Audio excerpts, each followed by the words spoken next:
This time, unlike the first chapter, we aren't going to start by plunging into darkness and establishing a key light as soon as possible. What we're gonna do instead is slightly more advanced.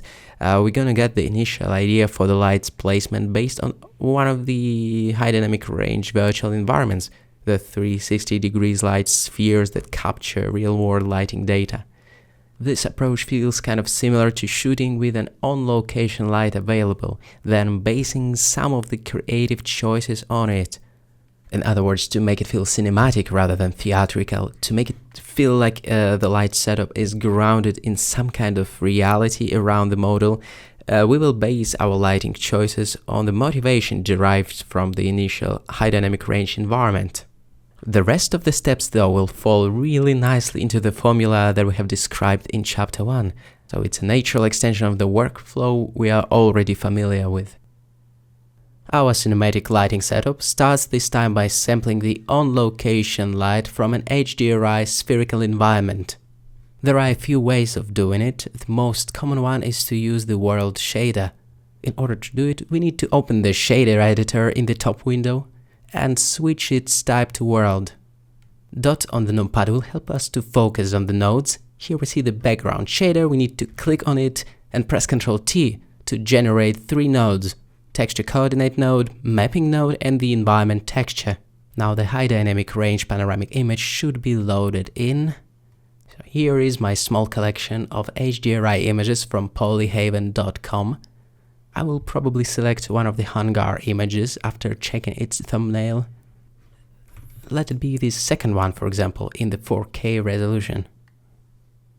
My absolute favorite place to download HDRI images from is Polyhaven HDRI section, which was previously known as HDRI Haven. There you can choose from a super broad selection of high dynamic range panoramas with 3D previews, so we can look around and gauge the panorama better. Personally, I love the colors and the window placement in this panorama. I think it will serve as a great starting point for our cinematic lighting exploration. After loading the HDRI image up, we should see that our robo is now illuminated by this real-world environment. Next, we usually try to find the best placement or the best angle of the HDRI by rotating it on the Z-axis within the mapping node. And if you feel a certain lag in the process, there is a solution to it. There is a hack. Down in the world settings, there is this sampling method that can be changed to manual, and it usually makes the process of updating HDRI slightly more responsive. Now it flies. Isn't that great? There is something deeply magical about the real-world lighting information wrapping around your model in real time. This is a playground for wonderful lighting accidents. So that is how it's done in the world shader, but we'll try a slightly different method though. So I'm getting rid of these nodes and our scene temporarily falls into complete darkness while I'm jumping back in the viewport. I'm gonna be trying a slightly different method of wrapping the HDRI light around our scene, namely to map it onto a sphere. So let's Shift A, go Mesh, and add in a UV sphere. To keep things organized, I'll press M to move this sphere into its own collection called HDRI. Now we can scale it up a little bit, right-click and shade smooth. Now we cannot see a thing. Great. We need to invert the polygons. So I'm tabbing into the Edit mode, A to select all the polygons. Then right away Alt-N, shortcut to invoke the normals menu and flip all the normals. Nothing has changed so far, but don't despair. We have to do a few things to make the outer polygons of this sphere invisible. Within the solid shading mode, we could have used the backface culling option, and it could work. The process is slightly different in the material preview though. Let's go through it really quickly.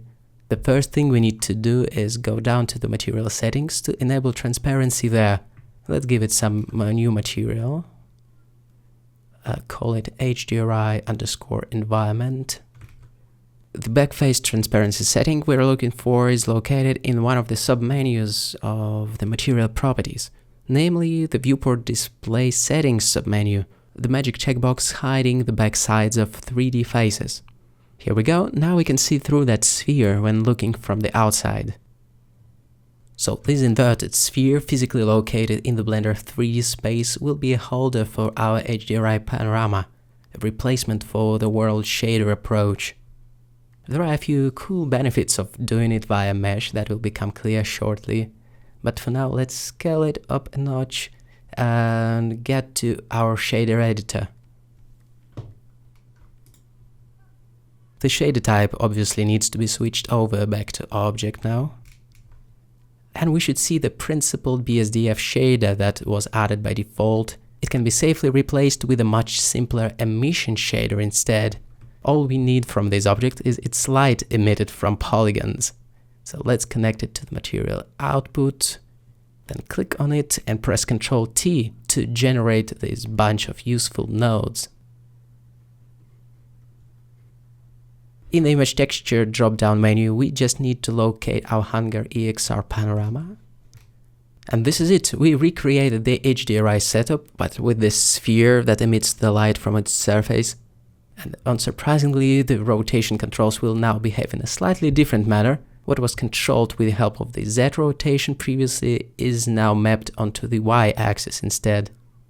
But with it being a true 3D object, I find it even more convenient when you're actually able to preview and control the spherical environment proxy right in the viewport, to put it all in the context of 3D space. Now it can be transformed just like any other 3D object in Blender, rotated really easily with the help of the R shortcut, or R and Z to constrain the rotation to the Z axis, for example. And which is even cooler, it can be resized now in the viewport by hitting the S key to create a forced perspective, ultimately achieving a better light placement and backdrop composition, among other things. The HDRI on a sphere will also work quite well with the volumetric haze, unlike the world environment, and we will get to it a bit later on. Alright, with this big spherical light source encompassing our scene and bombarding it with light rays, the next step would be to control its exposure in other important settings. It would be ultra convenient for our cinematic creative goals to control the exposures of the foreground and background separately, and it actually can be done with the help of the light path node in Blender. Nowadays everything can be done with nodes, it seems. So to split things up, we will need the mix shader and one more emission shader. Say one for the subject and the other one for the backdrop. We will separate it in such way. To make this separation work in this rather sophisticated way, we will need to play with the light path node to decouple the camera rays from all other rays basically. I'm gonna hit Shift A once again, go Input and add the light path. We should do the check for the camera rays. So I'm gonna click and drag the first input that says is camera ray right into the mix factor. So strangely enough, we have decoupled the actual lighting of our HDRI environment from its representation for the camera. Technically, that offers us the ability to do whatever we want with that second shader. We can plug the same environment but with the lower or higher exposure in there, or a completely different HDRI. It depends on what we want to do. The shaders can go the other way around, so the camera now sees the original HDRI environment while the lighting is pure white emission. We will plug something into its color in just a moment.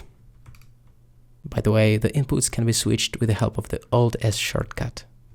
A nice little shortcut of Blender that nobody knows about.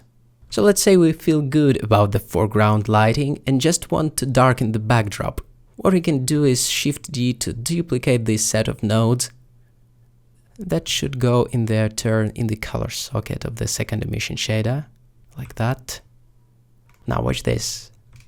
Every property, including the strength of the emission shaders, can be adjusted separately for the robo and the backdrop. What we can do now is start working on the levels to push the overall exposure way down for the robo and even more so for the backdrop.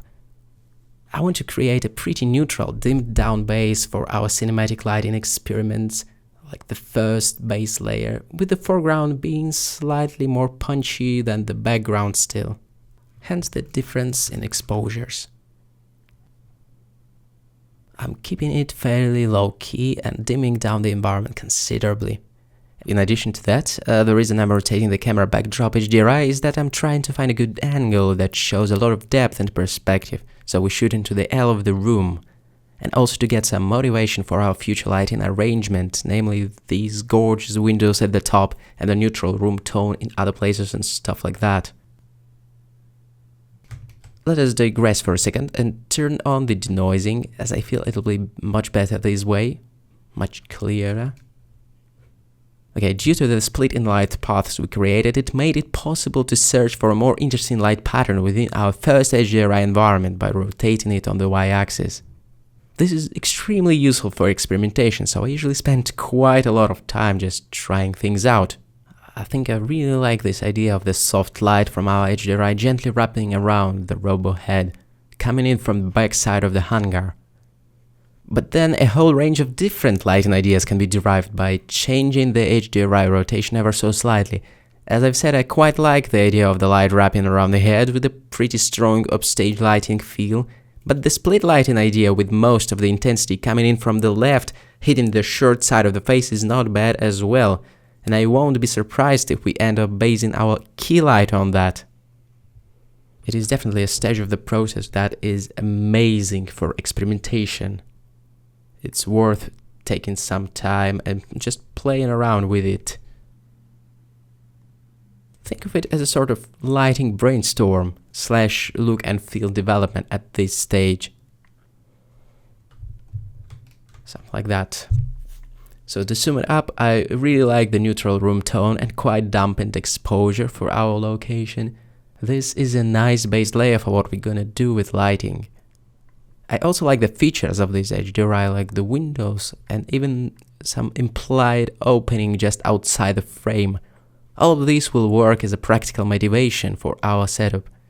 Lights without motivation just coming from nowhere often look theatrical, while our goal is to create light that can be justified by the existence of some natural source. Oh, and I also love this idea of the light gently wrapping around the head. I think it's really nice. We can capitalize on that.